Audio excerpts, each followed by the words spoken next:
All right, let's jump into a hidden world you might not even know exists, the world of redox reactions happening every second inside every plant on Earth. You sent in some fascinating research on redox regulation of plant development, and we're going to take a deep dive and really break it down. We'll see how it helps plants deal with some really tough challenges. It really is a story of resilience. I mean, plants face so many threats all the time: drought, floods, crazy temperatures, not enough nutrients. And yet they've developed these incredible systems to not just survive, but actually thrive when things get rough. And you're saying redox reactions, the way plants manage oxidation and reduction within their cells, is a big part of how they pull this off. Exactly. It's all about maintaining this careful balance. We call it cellular redox homeostasis, and it's essential for pretty much everything when it comes to how plants grow and develop. Okay, that's pretty cool. But I have to admit, when I hear oxidation, usually what comes to mind is like rust or, I don't know, something spoiling. Not exactly a good thing. I get that. But think about it this way. Plants need to break down sugars to get energy, right? And that involves oxidation. They also need to build complex molecules to grow, and that often involves reduction. It's all about using these reactions in a very controlled way to make all the important stuff happen. So it's like this back and forth, a carefully choreographed dance between oxidation and reduction, with the plant calling the shots. You got it. And one of the most interesting parts of this whole dance is reactive oxygen species. We call them ROS. These molecules, they sometimes get a bad rap because too many can do damage if they're not controlled. But research actually shows how vital they are.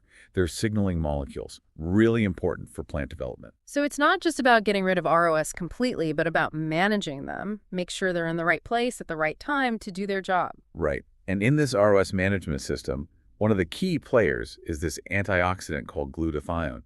It's essential for protecting cells from too much oxidation, and it plays a critical role in something that's really fundamental for plants growing roots. Okay, so glutathione, how does it help with building roots? Well, you know how important a strong foundation is for a building, right? Yeah. For plants, that foundation is the root meristem. It's where new root cells are constantly being produced. And glutathione, it's crucial for getting that meristem going and keeping it healthy. So glutathione is like the construction manager, making sure that foundation is solid so the rest of the root can grow. A great way to think about it. Actually, the research looked at this mutant plant called Gliadin-1 that can't make enough glutathione. And guess what? It can't grow roots properly. The meristem just doesn't work right. It really shows how important glutathione is for a plant to adjust its roots to different soil conditions, get the water and nutrients it needs. Oh, poor RML1. But this makes me wonder, we have glutathione making the foundation, but what tells the root how to actually grow, where to go? That's where auxin steps in. It's a powerful plant hormone, kind of like the master architect for root development. Auxin. Yeah, I've heard it's a big deal for plants, so how does it work? Well, auxin moves from cell to cell through these special proteins called peons. They're like tiny pumps controlling the flow. This creates these gradients of auxin that tell roots where and how to grow. But, and here's the thing, how auxin is transported and how it signals is really sensitive to, you guessed it, redox regulation, especially the levels of glutathione. So just having auxin isn't enough. You need the right redox environment for it to work the way it should. Exactly. Imagine a huge highway system directing traffic flow. Glutathione is like the traffic controller, making sure the flow of auxin through the root system is smooth and efficient. Too much or too little can really mess things up. The roots won't develop normally. Okay, so we have the foundation with glutathione and auxin directing the building process, but there's got to be more to the story, right? Well, there is. Things get even more interesting when we bring in strigolactones. We call them SLs for short, another type of plant hormone.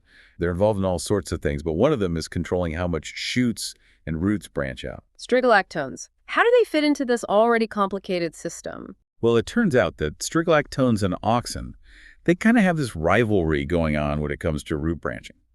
Auxin usually encourages lateral root formation, meaning the root system spreads out more.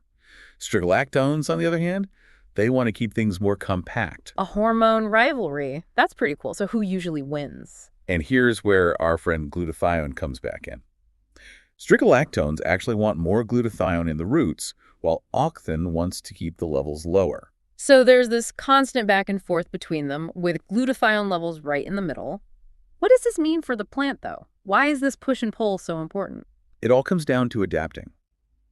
By carefully managing that balance between auxin and strigolactones, and that means managing glutathione too, Plants can fine-tune how their roots grow to match whatever environment they're in. So if a plant needs to search for water over a bigger area, it might go with auxin and lower glutathione. Exactly. And if it needs to conserve resources and stay small in a tough environment, strigolactones might take over, pushing for more glutathione. It's a really dynamic system that allows plants to respond to all kinds of environmental cues. It's amazing how these tiny molecules can do so much, orchestrate such complex responses. But I'm guessing redox regulation isn't just about roots, is it? You're right. It's important for other developmental processes too, like how buds form and when they go dormant. Buds. That seems like a whole different world compared to roots underground. It is, but the basic ideas are similar. Just like with roots, how buds develop and whether they stay dormant is all influenced by this interplay of hormones and, of course, redox signals. All right, so let's move from the roots up into the world we can actually see, the buds. Sounds good to me. So we're going from these hidden roots up into the part of the plant we all see, the buds. Redox still matters here. Oh yeah, absolutely. Bud development and dormancy, especially for those plants that live for a long time, the perennials, it's really all about redox regulation. Making sure buds form at the right time, they stay dormant when things are bad outside, like winter, and then knowing when to wake up and start growing again. Okay, so it's not just about growing, it's about timing, knowing when to grow, it's about reacting to the environment. Exactly. And just like we talked about with roots, hormones are super important. But now it's not just auxin and strigolactones. We've got a whole bunch of players here. Abscisic acid, we call it ABA, gibberellins or GA, and then there's ethylene. Wow, okay. A lot of hormones to keep track of. Can you give me a quick overview? Who does what? Sure. So think of ABA as like the sleep hormone. It tells the buds to stay dormant, tucked away safe when things are tough outside, like in winter. Then you have GA, that's like the wake-up call. It does the opposite of ABA, tells the buds to wake up and grow when the conditions are right. And then there's ethylene. It's a bit of a wild card. It comes in when the plant's stressed, maybe there's a drought or an injury, and it can kind of mess with dormancy depending on what else is going on. So it's like this conversation happening between all these hormones and the plant's redox state is kind of deciding who gets to talk the loudest, right? You got it. That's a great way to think about it.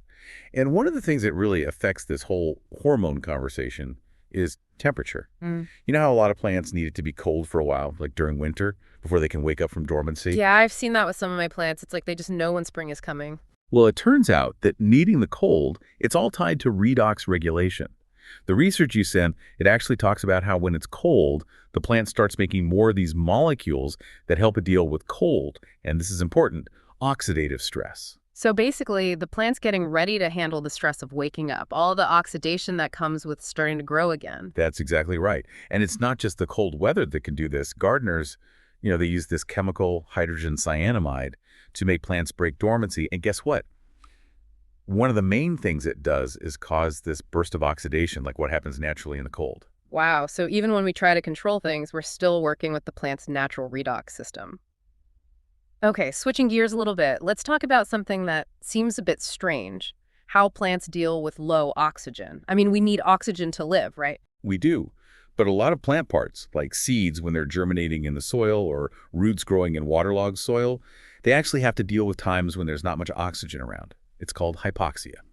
And the amazing thing is, plants have figured out how to not just survive this, but actually adapt and function when oxygen is low. That is amazing. How do they do that? Well, they basically change their whole metabolism. They go from using processes that need oxygen to processes that don't. So instead of relying on respiration, which needs oxygen to get energy from sugars, they start doing more glycolysis and fermentation. So they're like switching to the same kind of energy production our muscles use when we're working out really hard? That's a really good analogy. And this shift is a pretty big deal. It's actually called the Pasteur effect, named after Louis Pasteur, who's the first to describe it, in yeast, actually. Yeah. But the big question is, how do plants know when to make this switch? How do they sense the oxygen levels changing? Yeah, how do they know when to change things up? Well, that's where it gets really interesting. The answer is in these really cool proteins called ROP-GT passes. ROP-GT passes. I think I've heard of those. What do they do again? Okay, so they're like tiny switches in the plant cells, controlling all kinds of important processes. Imagine a little toggle switch. It can be on or off, right? And it depends on whether they're bound to this molecule called GTP or GDP. So when the oxygen level drops, the switch flips. And that sets off a whole chain reaction, leading to more ROS production and all those changes in metabolism we talked about. Wait, so low oxygen makes more ROS. That seems kind of backwards. It might seem that way, but it makes sense when you remember that ROS, even though they can be harmful, they also tell the plant what's going on. In this case, they're basically saying, hey, low oxygen over here, and that helps the plant adapt. So it's not just about getting rid of ROS, it's about understanding all the different things they can do. Okay, so what happens when the oxygen levels go back to normal? Does the plant just keep using this low oxygen metabolism? Yeah, that wouldn't be very efficient, would it? And this is where this whole system gets really cool.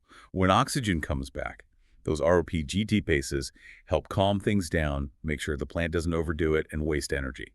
It's a really well-tuned system, letting plants switch back and forth between using oxygen and not using oxygen, depending on what they need. Wow, so it's like a feedback loop, right? Making sure the plant doesn't freak out when the oxygen levels go up and down. This is really making me appreciate how complex and adaptable plants really are. They really are. And being able to sense and respond to oxygen levels is super important for them to survive in all sorts of environments. That's true. We've talked a lot about how redox regulation helps plants survive tough conditions, but what does this mean for us? Why should we care about all this stuff happening inside plants? That's a great question. And that takes us from basic plant science into like the real world, how we can use this knowledge. Understanding redox regulation in plants could be really important for how we grow food in the future, especially with climate change. So we could learn how plants survive, how they change their internal chemistry, and use that to help them deal with things like drought and all the other challenges that come with climate change. Exactly. If we can really figure out this whole redox signaling thing, we might be able to like engineer crops, make them better at handling drought, salty soil, crazy temperatures, all that stuff that's becoming more common. That would be amazing. Crops that can grow in tougher places, use water and nutrients better, produce more food with less. Sounds like it could help us have a more sustainable future, make sure everyone has enough to eat. It does. And there are researchers working on this right now, looking at things like how changing glutathione levels could help some crops survive droughts better, or how adjusting the balance between auxin and strigolactones could help roots take up nutrients more efficiently. It's a really exciting field, lots of potential. It really is. It's incredible how looking at tiny plant cells could have such a big impact on how we grow food all over the world. But I guess there's still a lot of challenges, right? Oh yeah, for sure. It's a super complicated system, and we're still trying to figure out all the pieces, like how do redox signals work with all the other signals the plant's getting from light, temperature, even the microbes living in the soil. It's a multi-dimensional challenge, but it's worth it. The possibilities are huge. This really shows how important it is to fund basic plant research. It might seem like a small, specialized area, but what we learn can affect so many things. I totally agree. And it's not just about food. Redox regulation is also involved in how plants make those compounds we use for medicine, biofuels, all sorts of industries. The potential is really huge. This has really been eye-opening. It's amazing to think how complex plants are, how adaptable they are. I mean, even something as seemingly simple as roots growing or buds going dormant, it's all controlled by this incredible dance of oxidation and reduction. It is. And we've only just scratched the surface. The research you sent in goes into even more detail about all the different things redox regulation does in plants. Did you know it's even involved in programmed cell death? Programmed cell death. That sounds kind of dark for a plant. I know, right? But it's actually really important for how plants grow. It's how they get rid of old or damaged cells, how they control their shape, even how they fight off diseases. And you guessed it, redox signaling is one of the things that controls this whole cell suicide process. So even in death, redox is there. It's like, I don't know, the circle of life, but on a tiny molecular level. Exactly. It reminds us that even something as basic as a plant growing is driven by this incredible set of events happening at the molecular level, and redox regulation is a big part of that. I bet our listeners feeling a little overwhelmed right now. We covered a lot. We did. But remember, these deep dives are all about getting people interested, encouraging them to learn more. We don't expect our listener to become a plant expert overnight.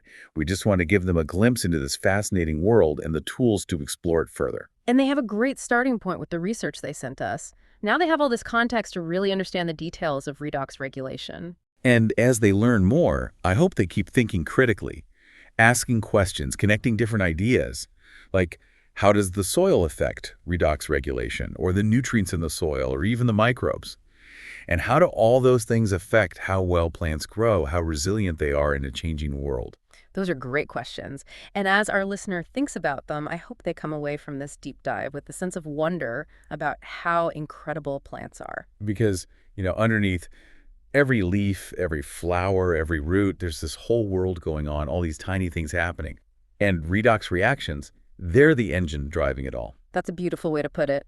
Thanks for joining me for this deep dive into redox regulation and plant development. My pleasure. It was a great discussion. And to our listener, keep those questions coming, keep exploring, and never stop being curious about the natural world.